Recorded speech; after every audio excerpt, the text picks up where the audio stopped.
Bonjour à tous et bienvenue sur videobourse.fr pour une analyse moyen terme de la paire euro-dollar comme à mon habitude. Ici j'ai mon graphique en journalier. Lors de ma dernière analyse, c'était en fin de semaine dernière, il me semble que c'était vendredi, même ce week-end. J'avais annoncé un avis plutôt baissier tout en restant neutre puisque je m'étais fait stopper sur ma prise de position à la vente du 15 octobre où j'avais visé 1.3550. On était descendu jusqu'à 1.3693 avant de se retourner et de franchir les précédents plus hauts, ce qui avait entraîné mon stop loss. Je m'étais dit je ne vais plus trader contre la tendance sur ce coup pour ne pas m'entêter, ce qui peut être dangereux en trading.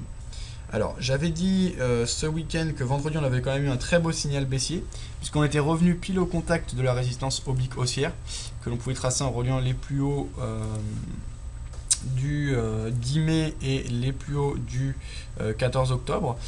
Et on avait eu une englobante baissière.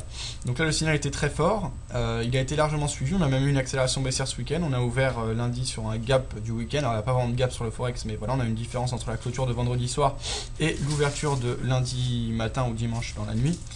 Et on a poursuivi le mouvement baissier jusqu'à aujourd'hui, marqué des plus bas à 1.3634, donc belle accélération baissière. On a également franchi par là même le support horizontal des plus bas du 20 octobre dernier qui était marqué à 1.3694.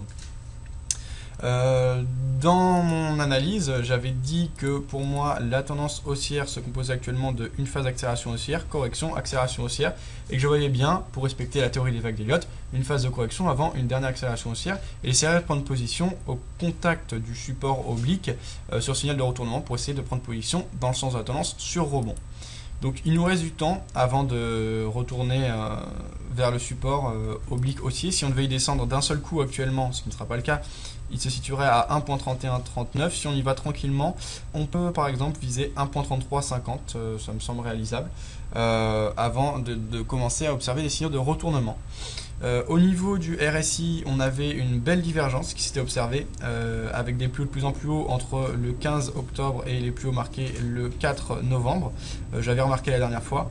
Et bien cette divergence a tout à fait payé. On voit une belle accélération baissière. Donc ceux qui ont joué ce scénario doivent en être satisfaits. Pas grand chose de plus à signaler. Moi pour le moment je reste neutre, d'avis toujours plutôt baissier, même si là c'est moins clair, hein. Vraiment je pense que si on voulait prendre position contre la tendance, il fallait le faire suite à la journée de vendredi qui était vraiment très importante et très intéressante, qui constitue un signal de vente très important. Au niveau du RSI, on le voit, on est en zone neutre, c'est-à-dire ni sur acheté ni sur vendu. Si je repère la zone des 50%, eh bien on est en train de passer en dessous. Donc zone de 50% qui constitue une zone de support et un palier, un seuil important.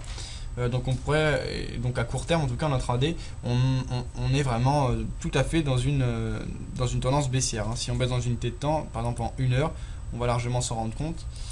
Voilà, donc dans le cadre du trading intraday, privilégier les prises de position à la vente. D'autant qu'ici en 1 heure, on le voit, on n'est pas encore survendu au niveau du RSI, donc il peut rester du potentiel baissier. La force du mouvement est assez forte, donc on va suivre ça attentivement. Au niveau du décompte des vagues d'Elliott dans cette tendance baissière, pour moi on a une phase d'accélération baissière ici, correction, accélération baissière, correction. On est en train de marquer la 5e phase, on vient de franchir les précédents plus bas de la 2e phase d'accélération, donc de la 3e phase du mouvement. Donc pour moi, comme j'ai dit, le mouvement a encore du potentiel. Cependant, je reste neutre puisque les signaux ne sont pas suffisants pour ma part et je suis patient. J'attendrai le retour vers le support oblique avant d'observer des signaux de retournement éventuels. Voilà, pas grand chose de plus à dire sur l'euro-dollar. J'essaierai de faire des analyses sur d'autres paires ces prochains jours également.